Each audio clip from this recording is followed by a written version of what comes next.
السلام عليكم ورحمة الله وبركاته.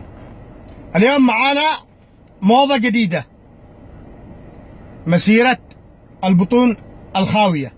أنا أسميها مسيرة العقول الفاضية الفارغة، مسيرة الفضول. قتلكم الفضول يا أصحاب تعز، سبق وأن فعلتم مسيرة راجلة إلى صعدة، مسيرة الحياة. إيش كانت النتيجة؟ كانت النتيجة أنه جاء صاحب صعدة من صعدة لا تعز يقتلك. طول أعماركم ما بتأدبوا، وطول أعماركم ما بتعيشوا مثل الأوادم في مدنكم.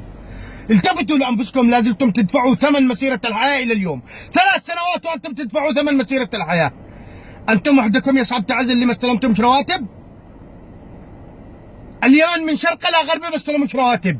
إيش معنى أنت صاحب تعز اللي قمت تفعل المسيرة؟ ليش صاحب إب ما يفعلش مسيرة؟ ليش صاحب ذمار ما يفعلش مسيرة؟ ليش صاحب صنعاء ما يفعلش مسيرة؟ ليش صاحب مأرب ما يفعلش مسيرة؟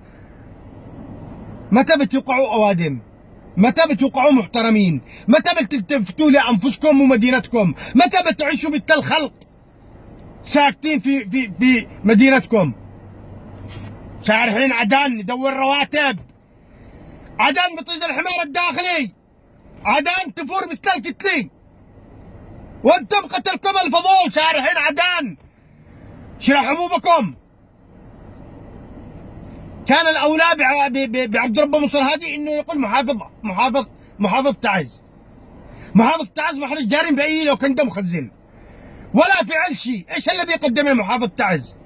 كان الاولى انه يقول محافظ تعز مش محافظ عدن. واصحاب تعز نصيحه لكم، خلوا الفضول اللي قتلكم. الفضول قتل قبول.